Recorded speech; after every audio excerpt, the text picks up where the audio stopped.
young friend here, or senior friend down here, in talking to people. I can't tell you how many times we've been walking around during the con at different places, and also hear Steampunk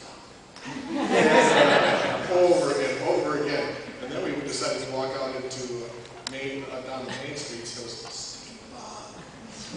If you have to give some advice, Dwayne, just in chatting with how do you open up to people and share them a little bit about the steampunk genre, what do you currently, or how do you do it?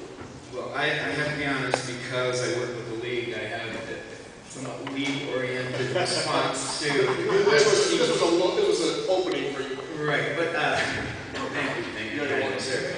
But actually, I usually revert to, it depends on the time, and you don't want to overwhelm them, because a lot of people, unless they're truly interested and they want to spend a couple moments with you, you give them the elevator version. It's, Victorian science fiction, fantasy, and you can, expand that a little bit and make the references to the writers of the time and things of that sort, and they kind of will get a grasp. And you'll find others that want a little more information, and then you can start marrying all of those elements together that, okay, we fit within this time frame, we have a particular look, we have mannerisms and cultural elements that we're playing with, and that's an important part of, explaining what we do. It's a playground of sorts. And then you can start relating the fact that, okay, yeah, then we start marrying that with science fiction, and that's where it gets really fun.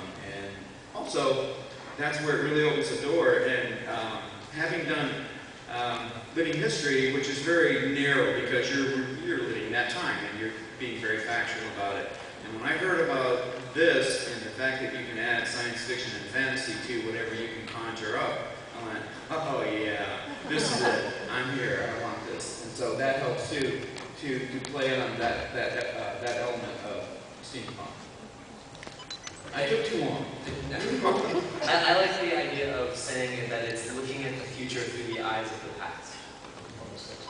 So, if I was to break it down. And if you had to give some advice to some of the other young people around the audience to look to start a steampunk group in their school or with in association with some of their friends, how would you suggest? How do you find to do it? First, you have to figure out how you're going to explain to them what steampunk is, because the majority of your high school friends probably won't know. So you do have to be able to explain it well to them so that they understand it. I didn't really fully understand it until I saw images. So of course, starting a Facebook page, having lots of pictures on there, even posting the outfits that you or my parents do, is a great way for them to grasp it visually and being able to explain it very well so that they understand. Otherwise, it just sounds like what, leather and what? It's really confusing. But so definitely know how to explain it.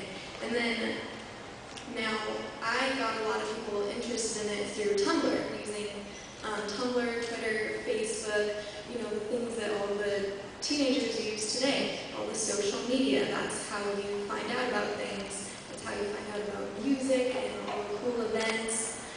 So posting things on there and just word of mouth at school, talking to your friends and inviting them to things and being like, hey, bring some friends, let's go do this. There's a steampunk museum open right now, let's go.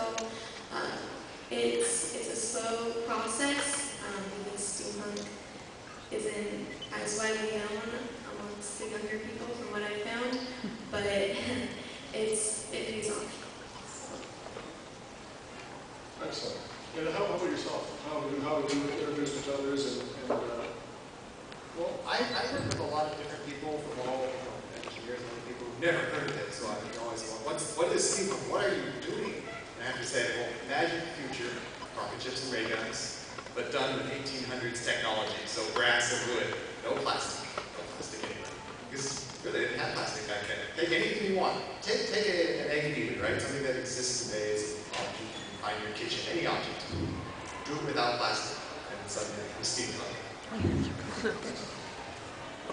Any suggestion on? I'm going to pick on you on the music side because we've got a music pro up here.